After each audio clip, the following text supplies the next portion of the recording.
Millionaire loses house to ex-wife, but his dog discovers a secret that changes everything.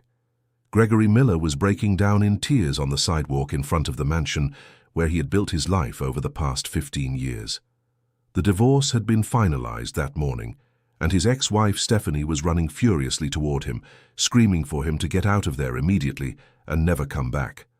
That was when Buddy, the golden retriever they had shared for 8 years, came running toward him with something strange in his mouth. The dog was carrying an old photograph, yellowed with age, showing a young couple smiling in front of that same mansion. Gregory took the image with trembling hands, but couldn't recognize who those people were. "Where did you find this, Buddy?" he murmured, examining the photo more closely. Stephanie stopped screaming when she saw the photograph in her ex-husband's hands. Her face turned pale instantly, and she tried to snatch the image from his hands. "Give me that photo right now," she demanded, with an urgency Gregory had never seen before. "Calm down, Stephanie. It's just an old photo. Who are these people?" "That doesn't matter," she shouted, trying again to grab the photograph. "You lost the right to everything in this house. Leave and take that dog with you." Buddy growled softly and ran into the house with another photo in his mouth. Stephanie grew even more nervous. "Wait a minute," said Gregory, suspecting something very strange was going on. "In the divorce agreement, custody of Buddy is shared. He stays 1 week with me and 1 with you." "Forget the agreement," Stephanie shouted. "I don't want to see either of you here ever again." She ran into the house and slammed the door. Gregory stood on the sidewalk, holding the mysterious photograph and trying to understand his ex-wife's exaggerated reaction. In 15 years of marriage, he had never seen her so upset over a simple old photo. That night, staying at a modest hotel in Lower Manhattan, Gregory was still looking at the photograph. The man in the image really looked a lot like his late father, Arthur Miller. But the woman beside him was a complete mystery. On the back of the photo, there was a faded inscription he could barely read. "Our new house, 1978. The phone in his room rang around 11 o'clock. "Hello? Gregory, it's Mr. Silas from the house next to yours. I mean, next to Stephanie's house." "Hi, Mr. Silas. How are you?" "Look, I don't know if I should get involved, but Buddy ran away from there an hour ago. He's here at your hotel door scratching and whining. Stephanie didn't even go after him." Gregory ran down to the hotel lobby. There was Buddy sitting at the glass door with 2 more photographs in his mouth. The hotel doorman smiled. "This dog showed up here an hour ago. Looks like he was looking for someone." Gregory took Buddy up to his room and examined the new photos. They all showed the same young woman from the first image, but in different situations. One showed her holding a baby in her arms. Another depicted her planting flowers in the mansion's garden. On the back of the last one there was another inscription.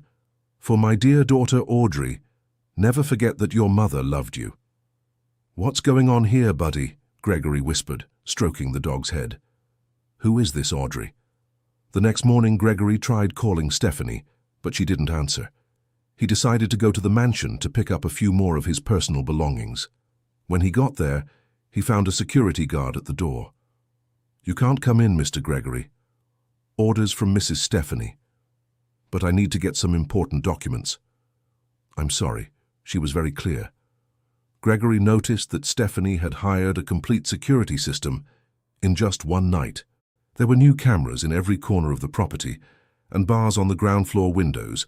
For a woman who always complained about unnecessary expenses, that seemed very strange. Buddy sniffed nervously around the gate, as if he knew there was something important inside the house. Suddenly the dog started digging near an old rose bush in the flower bed that sat just outside the property. "Buddy, stop that," said Gregory, but then he saw what the animal had found. It was a small, rusty metal box. Inside it there were more photographs and a folded letter. The letter was yellowed, and the ink half faded, but it was still possible to read. "My dear Audrey, if you ever find this letter, know that your mother never wanted to abandon you. They forced me to leave, but I always dreamed of coming back for you. The house your father built for us should have been yours by right. Look for the lawyer Dr. Julian Sterling on Court Street. He has important documents about your inheritance. With all my love, your mother, Eleanor Vance." Gregory felt a shiver run down his spine. Eleanor Vance, that name rang a bell. He began to remember whispered conversations between his parents when he was a child. always interrupted whenever he showed up. Dear listener, if you're enjoying the story, go ahead and leave a like and, most importantly, subscribe to the channel. It really helps us who are just starting out. Now, continuing. That afternoon, Gregory decided to look for Dr. Julian Sterling. The address on the letter led him to a small law office in the old part of Lower Manhattan. The building was old, with those wooden stairs that creaked with every step. On the third floor, he found a door with a simple sign, Dr. Julian Sterling, attorney. He knocked and waited. "Come in," said a tired voice from the other side. The office was small and crammed with stacks of case files. Behind an old desk, an elderly man with white hair and thick glasses looked at Gregory with curiosity. "Are you Dr. Julian Sterling?" "I am. How can I help you?" Gregory showed the letter that Buddy had found. The lawyer adjusted his glasses and read it carefully. His face changed expression with every line. "My God, after all these years," he murmured. "Are you Arthur Miller's son?" "Yes, sir. Did you know my father?" Dr. Julian got up from his chair and walked over to an old filing cabinet in the corner of the room. After a few minutes of searching, he pulled out a yellowed folder. "Your father came to see me in 1978. He wanted to register the birth of a daughter, but there were legal complications." "A daughter?" Gregory almost choked. "But I'm an only child." "Officially, yes. But Eleanor Vance had a girl with your father. The child was registered as Audrey Eleanor Vance." Gregory sat down in the chair across from the desk, trying to process the information. "You mean I have a sister?" "Had one. I don't know if she's still alive. Eleanor disappeared when the girl was only 2 years old. Your father came to me desperate, saying she had vanished with the child." "And the house?" asked Gregory, remembering the note on the photo. "Ah, yes. The house was bought in Eleanor's name. Your father wanted to give her and the child some stability. But when she disappeared, the situation got complicated. Legally, the property belonged to Eleanor and consequently to her daughter." Gregory felt his head spinning. The mansion he had always assumed was a family inheritance actually had a rightful owner who might be alive somewhere. "Dr. Julian, do you have any clue where this Audrey might be?" The lawyer shuffled through the papers in the folder. "I have a birth certificate and some adoption documents. It seems the girl was raised by a family in Newark. The adoptive parents' names were—" He searched through the papers. "Thomas and Susan Weaver." "Weaver?" Gregory repeated, feeling that name was also familiar. "Do you know them?" "I'm not sure. Maybe. Can I keep a copy of these documents?" "Of course. But tell me something. Why are you looking into this story now?" Gregory told him about the divorce, about the photographs Buddy had found, and about Stephanie's strange reaction. Dr. Julian listened to everything with growing attention. "You know, this reminds me of something," said the lawyer. "About 2 weeks ago, a woman came by asking about Eleanor Vance. She said she was a genealogy researcher, but she asked very specific questions about the house and the inheritance." "What did she look like?" "Dark-haired, around 40, very nervous. She wanted to know if there were still documents that could prove ownership of the house." Gregory felt a knot in his stomach. The description didn't match Stephanie, who was blonde, but the coincidence was too great. "Do you remember her name?" "Let me see." "Doctor." Julian looked through his appointment book. "Here it is. She introduced herself as Audrey Weaver." The world seemed to stop for Gregory. Audrey Weaver, Eleanor Vance's lost daughter, raised by the Weaver family. Somehow she had found out about her inheritance and was investigating. "Dr. Julian, did that woman leave any contact information?" "Yes, she did. A cell phone number." Gregory wrote down the number and left the office with his mind racing. On the way back to the hotel, he tried calling the number, but it was out of range. Buddy, who was waiting patiently on the sidewalk, ran over to him with another photograph in his mouth. This time it was a more recent photo, seemingly from the 90s. It showed a dark-haired teenage girl holding a high school diploma. On the back was written, "Audrey Weaver, graduation 1995. "Buddy, where are you finding these photos?" asked Gregory, looking around. The dog barked once and started walking toward a side street. Gregory followed him, curious. Buddy stopped in front of a small used bookstore. Inside the store, an elderly woman was organizing books on tall shelves. "Good afternoon," said Gregory. "Sorry to bother you, but did my dog bring this photo from here?" The woman looked at the photograph and smiled. "Oh yes, that girl used to come here when she was little. I've always kept some old photos that people left in the used books. That one over there," she pointed to a box on the counter, "has several lost photos I've collected over the years." "Did you know Audrey?" "Of course, a very sweet girl. She lived nearby with her adoptive parents. She always came here looking for books about her real family. Poor thing. She always said that one day she would find her biological mother." "Do you know where she is now?" "Yes, I do. She moved back to New York about 2 months ago. She bought a tiny little house in Greenwich Village. She told me she had found a good job and that she would finally be able to search for her real family." Gregory felt his heart race. Audrey had been in New York for 2 months.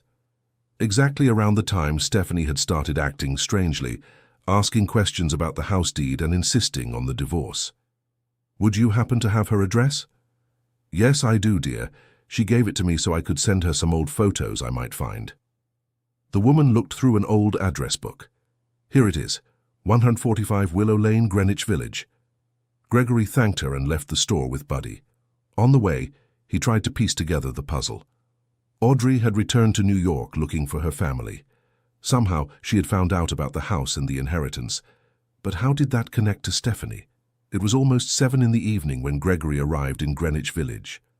Willow Lane was one of those quiet streets in the neighborhood, with small houses and trees on the sidewalks. Number 145 was a simple house, painted yellow, with a small porch in the front. Gregory knocked on the door, nervous. Buddy stayed by his side, wagging his tail. A dark-haired woman, around 40, opened the door. She was exactly as Dr. Julian had described. "Good evening. Are you Audrey Weaver?" She looked surprised to see a strange man at her door. "Yes, I am. And you are?" "My name is Gregory Miller. I think I'm your half-brother." Audrey went pale and leaned against the doorframe. "What do you mean?" "The man who lived here was Arthur Miller. He was my father, and your father too." Audrey started to cry. She opened the door all the way and motioned for Gregory to come in. The house was small but cozy. Several old photographs hung on the walls, many of which Gregory recognized as being from the same collection Buddy had found. "I've spent my whole life looking for my family," Audrey said, wiping her eyes. "When I found out my biological mother was Eleanor Vance and my father was Arthur Miller, I started investigating." "And you found out about the house?" "I found out that legally it belongs to me. My mother bought that property and never sold it. When she disappeared, the house should have passed to me, but somehow it ended up in my father's family's hands." Gregory sat down on the couch, trying to process everything. "Audrey, I need to ask you something. Do you know my ex-wife, Stephanie?" Audrey dried her eyes and looked directly at Gregory. "Know her? Stephanie is my cousin." The world spun again for Gregory. "What do you mean?" "Stephanie Weaver was the daughter of my adoptive mother's sister. We grew up together. When I started looking for my biological family, I told her everything. She was the one who helped me find information about the house. But then, she knew from the start that you were my sister." Audrey shook her head sadly.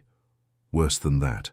When we found out you were my half-brother, she became obsessed with the idea that she could get the house if she managed to divorce you." Gregory felt a deep anger rising in his chest. "She used you to get information about the inheritance." "Exactly. Stephanie convinced me not to introduce myself to you yet. She said it was better to first make sure the house would come out of your name in the divorce, and then the two of us would split the property." "And you believed her?" Audrey sighed deeply. "I was desperate, Gregory. I spent 40 years not knowing who my parents were, without having a real family. When Stephanie said she had a plan for us to get what was rightfully ours, I wanted to believe it. But now you realize she deceived you." "Yes. Yesterday she called me saying the plan had worked, that you had lost the house in the divorce, and that she had total control over the property. But when I asked when we were going to start the process to put the house in my name, she changed the subject." Gregory scratched Buddy behind the ears, thinking about everything he had discovered. "Audrey, I don't think Stephanie ever intended to split the house with you. She just wanted the information you had. I'm starting to realize that. Audrey got up and went to a table full of papers. Look what I found. She showed him a death certificate. Your mother, Eleanor, passed away 5 years ago in Albany. She never managed to come back for you, but she left a letter at the registry office there saying that if you ever showed up, they were to give you this address. Gregory read the certificate with a heavy heart. The woman in the photographs had spent her whole life away from her daughter. And the address? It's from a friend of hers in Albany. I went there last week. The woman told me the whole story. Audrey grabbed a chair and sat down next to Gregory. Your mother didn't abandon you of her own free will. She was threatened by your father's wife. My mother? But my parents had been married for 20 years when I was born. No, Gregory, your father was married to my mother first. The woman you know as your mother was the mistress. When she found out Eleanor was pregnant, she blackmailed her. Gregory felt like the world was collapsing around him. What kind of blackmail? Your mother found out that Eleanor had some problems with her immigration documents. She was the daughter of immigrants and had pending issues with her registration. The mistress threatened to report Eleanor if she didn't disappear and leave my father alone. And my mother forced Eleanor to abandon you. Exactly. Eleanor had to choose between being arrested and losing her daughter forever, or disappearing and hoping that one day she could come back. The pieces of the puzzle finally fit together. Gregory understood why his mother always changed the subject whenever he asked about the time when he was a baby. He also understood why Buddy seemed so determined to find those photographs. Audrey, we need to get the house back. It's rightfully yours. But how? Stephanie already has the deed transferred to her name. Dr. Julian said he has documents proving the original property was bought by your mother. If we can prove that the transfer to my father was invalid, the house goes back to you. Audrey perked up for the first time in the conversation. You would do that? Even losing your house? Audrey, that was never my house. I grew up in a lie. The only right thing to do is give back what's yours. Buddy barked in approval as if he understood the conversation. Dear listener, if you're enjoying the story, feel free to leave a like and especially subscribe to the channel. It helps us a lot who are just starting out. Now continuing. The next morning, Gregory and Audrey went together to the office of Dr. Julian Sterling. The lawyer was moved to see Audrey in person. My dear, after so many years of searching for you, your mother always had hope that one day you two would find each other again. Dr. Julian explained that Eleanor had left all the original purchase documents for the house in his office, along with a power of attorney, so that Audrey could claim the property when she turned 18. But since Audrey had grown up without knowing her true identity, she had never looked for the lawyer. We have here the original deed signed only by Eleanor and Audrey's birth certificate naming her as the sole legal heir, explained Dr. Julian. The problem is that your father, Gregory, somehow managed to register the house in his name years later. How was that possible? Asked Audrey. He probably claimed that Eleanor had abandoned the property, but technically that was misappropriation. And now? Gregory wanted to know. Now we need to file a lawsuit to annul the deed transferred to your father, and consequently also annul the transfer made in the divorce to Stephanie. Audrey held Gregory's hand. Are you sure you want to do this? You're going to lose everything. Audrey, I've already lost everything. At least now I know I'm doing the right thing. Dr. Julian prepared all the necessary documentation. The process would be long, but the chances of success were high, especially with the evidence they had. That afternoon they decided to confront Stephanie. Gregory called her.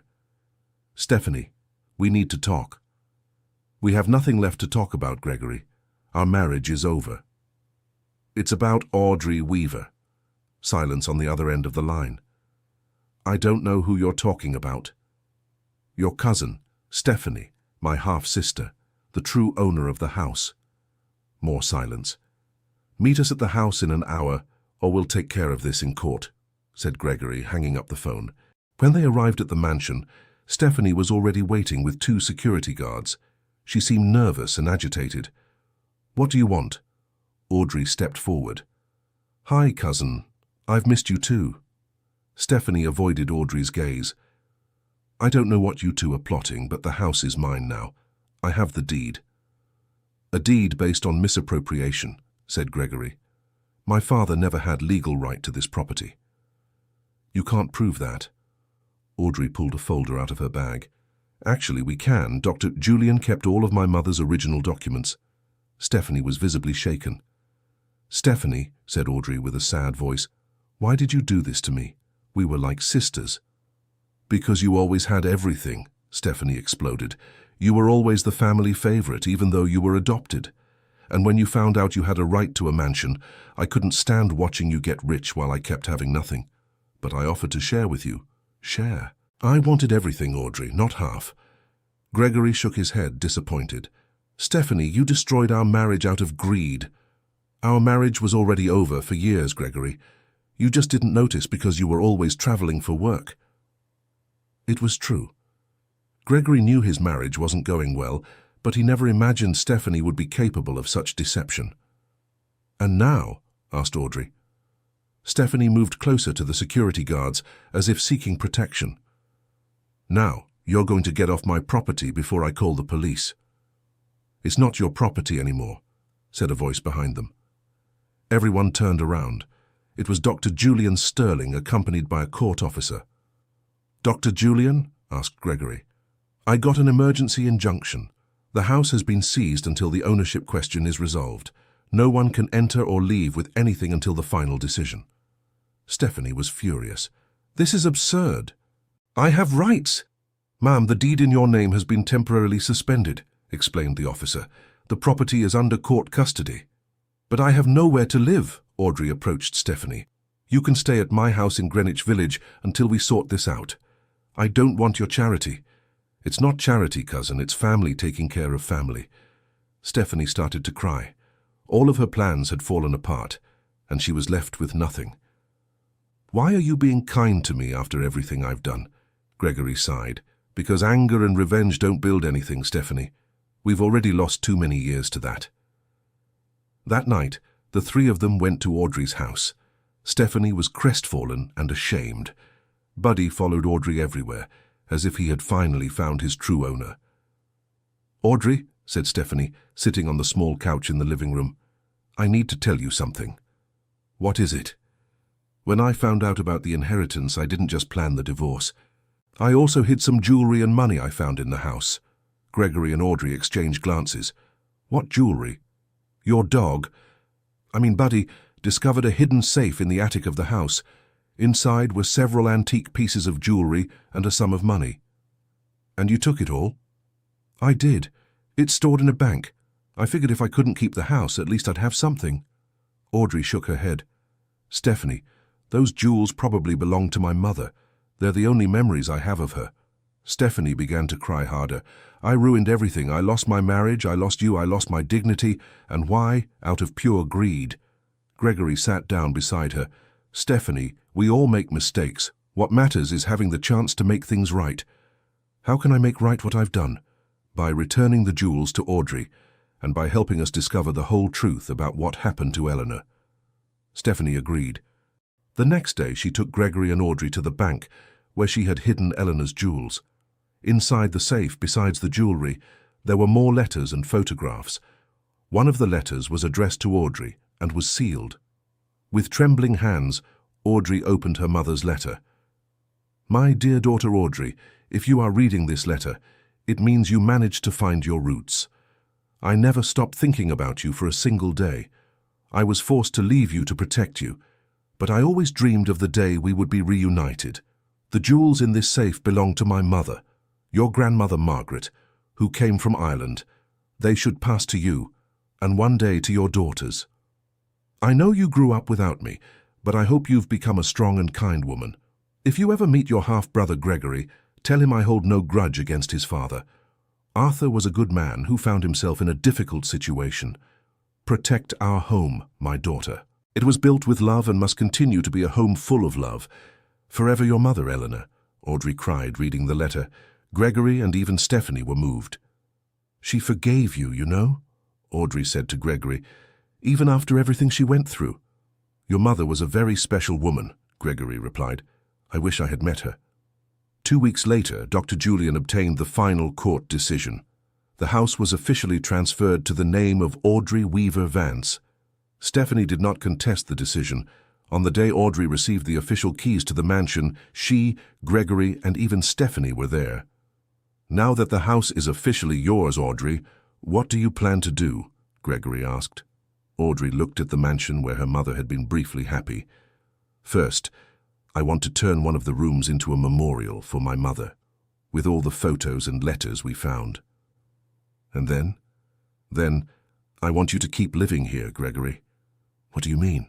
"This house is too big for just one person, and besides, you're my brother. Family lives together." Gregory was moved. "Audrey, I can't accept that. The house is yours. The house is ours. Our family was separated for decades. I won't let that happen again." Stephanie, who had been quiet until then, spoke up. "And me? Where do I fit in this story?" Audrey and Gregory looked at each other. "Your family too, Stephanie," Audrey said. "A cousin is a sister we choose, remember. You can stay here too if you want. After everything I did. Especially after everything you did," Gregory replied. "You need to learn to live in a real family." Buddy barked in approval, running from one person to another, as if he understood that his family was finally together. Dear listener, if you're enjoying the story, go ahead and leave a like, and most importantly, subscribe to the channel. It really helps those of us who are just starting out. Now continuing. In the months that followed, life in the Miller Vance family mansion took a new direction. Audrey turned one of the rooms into a beautiful memorial for Eleanor, with all the photographs, letters, and personal belongings they had found. The room became a place of peace where she would go to talk to the mother she never truly knew. Gregory, in turn, discovered that having a sister was one of the best things that had ever happened in his life. Audrey was sweet, intelligent, and had a sense of justice that he admired. They spent hours talking about their lost childhood and making plans for the future. Stephanie was having a harder time adapting. Used to being the center of attention, she now had to learn to share the space and Gregory's affection with Audrey. Some days she would sulk, other days she would try to stir up petty conflicts between the siblings. "Stephanie, you need to stop this," Audrey said one morning, when she found her cousin going through her personal things. "Stop what?" "This attempt to create problems between me and Gregory. We're siblings. You won't be able to separate us." "I'm not trying to separate anyone." "Yes, you are. Yesterday you told him that I was complaining about him watching TV too loud. I never complained about that." Stephanie sighed and sat down on Audrey's bed. "I'm jealous, okay? I admit it. You two get along so well, and I've always been terrible at making friends." "But we're not friends, Stephanie. We're family, and family is different. Family forgives, family welcomes, family doesn't abandon." "How can you be so good after everything I did to you?" Audrey sat down next to her cousin. "Because I grew up without family, Stephanie.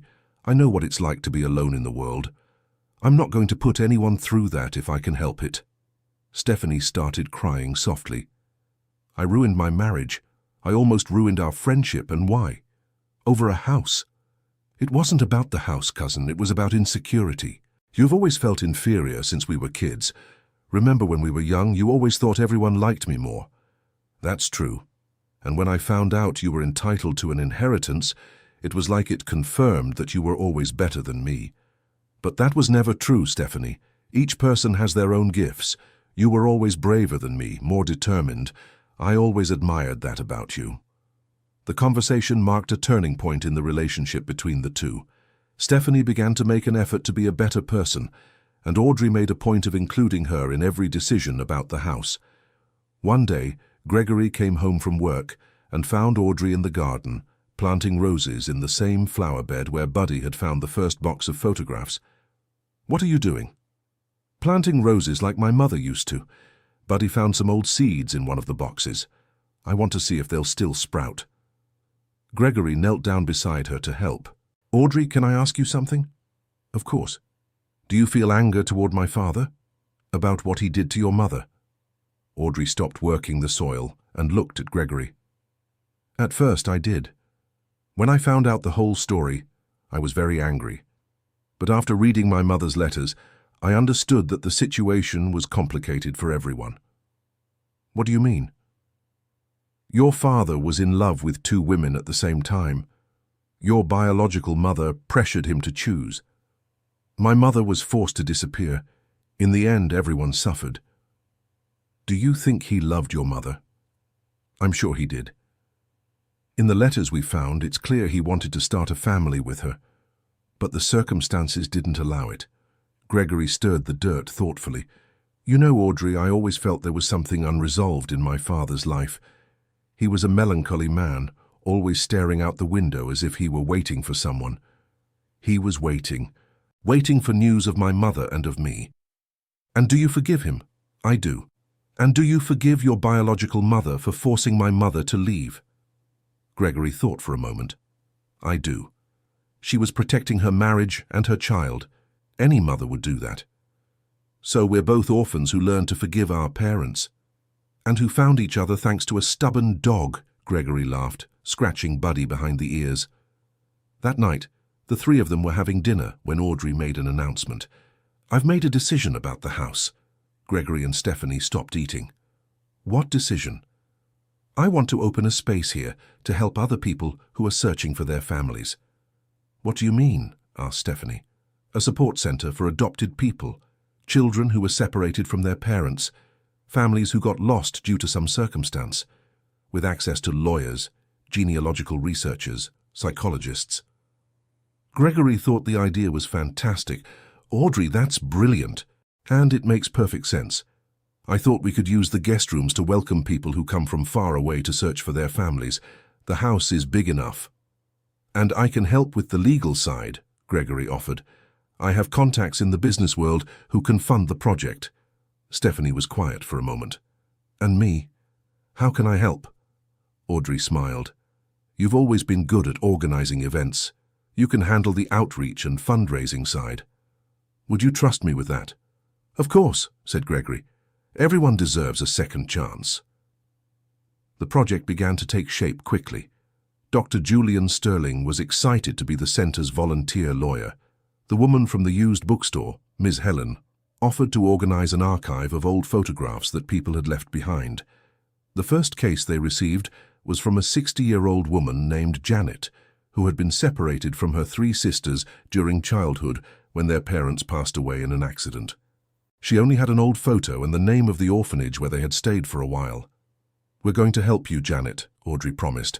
I know what it's like to grow up without knowing where your family is. Janet's case took several weeks, but they finally managed to locate two of her sisters. The reunion took place in the mansion's garden beneath the rose bushes Audrey had planted.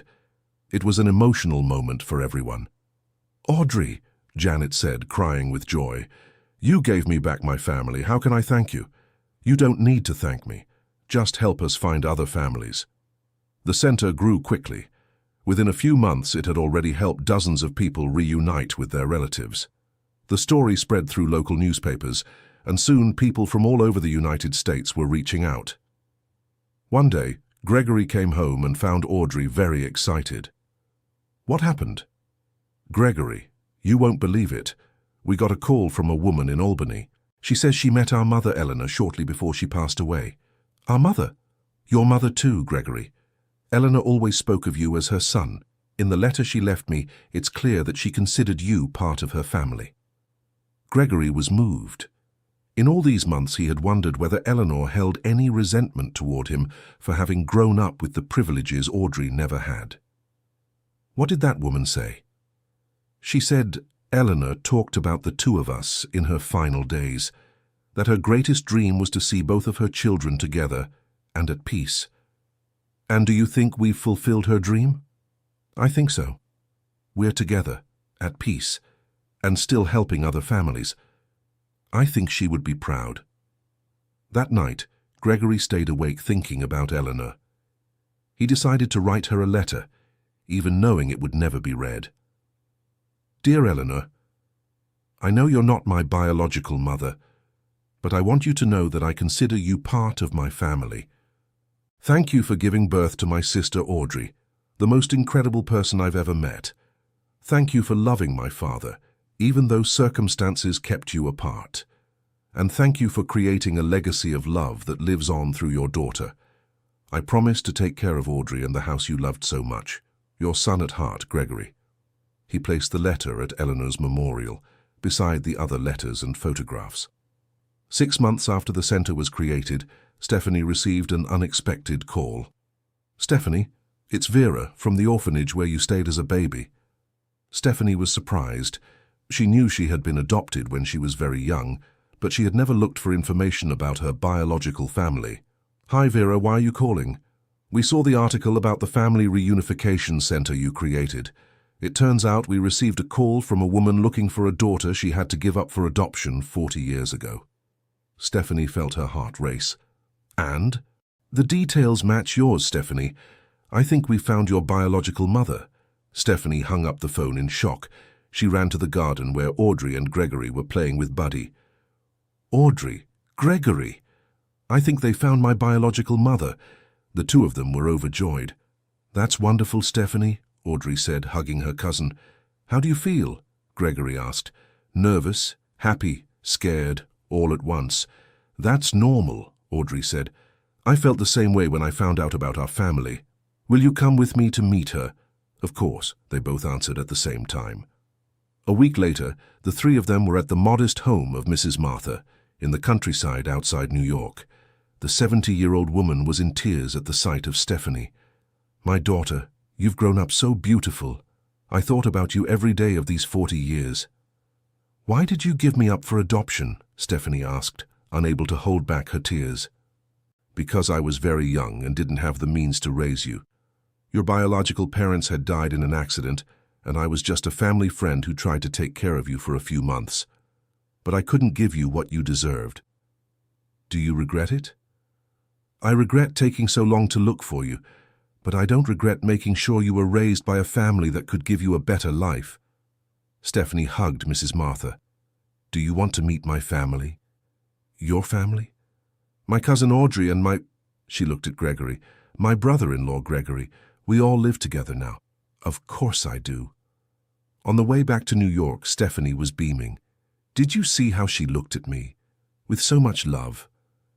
"That's how a mother looks at her daughter," said Audrey. "Now I understand why you always wanted to find your family. That feeling of belonging is incredible. And the best part is that our family just got even bigger," said Gregory. "Mrs. Martha is our family now too. Would you two be okay with her spending some weekends with us?" "Of course," Audrey and Gregory answered together. Buddy barked from the back seat, as if he approved of the idea too. A year after the center was founded, they organized a big party in the mansion's garden. All the families who had been reunited through the project were there, along with Mrs. Martha, Dr. Julian Sterling, Ms. Helen from the used bookstore, and many other friends they had made along the way. Audrey stood up to make a speech. "A year ago, I was a lonely woman searching for her family. Today, I'm surrounded not only by the relatives I found, but by a much bigger family, made up of all of you who chose to be part of our story." Everyone applauded. This center was born from the pain of a separation, but it grew through love and hope. Every family that reunites here proves that love is stronger than time and distance. Gregory joined her. "When I lost my home in the divorce, I thought I had lost everything. But it was actually the beginning of a new and much better life. I found a sister, regained a family, and discovered a greater purpose." Stephanie also stood up. "And I learned that greed and envy only bring suffering. True wealth is having people who love you even when you make mistakes." Mrs. Martha, moved, wanted to speak as well. "You three taught me that it's never too late to rebuild a family.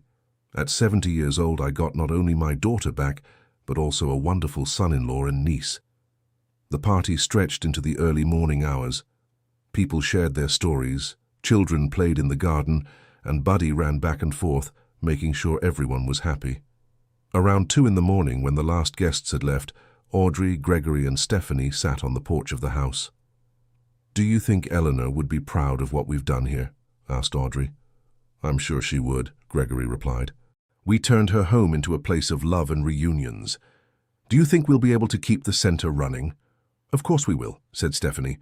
"We already have support from City Hall, several sponsoring companies, and a huge list of volunteers. Besides that," Gregory added, "Dr. Julian is training other lawyers to help us. The project is going to grow." Audrey stood up. and walked over to the rose bushes she had planted. The plants were tall and full of flowers. "Look at how my mother's roses have bloomed." Gregory and Stephanie joined her. "It's a sign that we're on the right path," said Stephanie. Buddy came running over with something in his mouth. This time it wasn't a photograph, but a small toy that one of the children had left behind at the party. "I think Buddy is looking for lost toys now instead of lost photos." Audrey laughed. "He evolved right along with us," said Gregory. "Speaking of evolution," said Stephanie, "I have a confession to make." Audrey and Gregory looked at her curious. "I signed up for a psychology course. I want to specialize in family reunification." "Stephanie, that's wonderful," said Audrey, hugging her cousin. "I figured if I'm going to work helping families, I need to understand the emotional aspects of these separations better." "You're going to be great at it," said Gregory. "You went through this experience firsthand. What about you two? Any plans for the future?" Audrey looked at the house where she had finally found her place in the world. "I want to expand the center, create partnerships with other cities, maybe even other countries.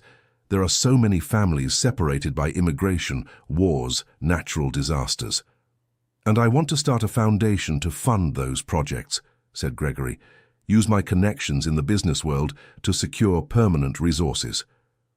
"So we're talking about turning our little house into a national movement?"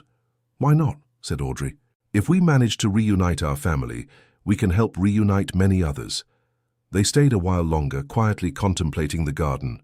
The full moon illuminated Eleanor's rose bushes, and a gentle breeze rustled the leaves of the old trees on the property. "You know what?" said Gregory. "I've never been this happy in my entire life." "Neither have I," agreed Audrey. "Neither have I," said Stephanie.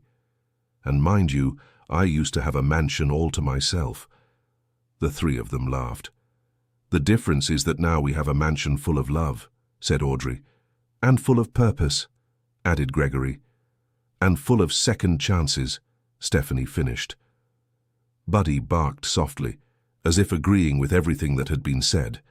The golden dog who had started that whole journey by bringing back lost photographs now rested peacefully, knowing his mission was complete. The story of the Miller-Vance-Weaver family was proof that sometimes we lose everything to gain so much more. That sometimes you have to tear down to rebuild better, and that true love always finds a way to bring together those who are meant to be. At Eleanor's memorial, the candles Audrey lit every night in memory of her mother flickered gently.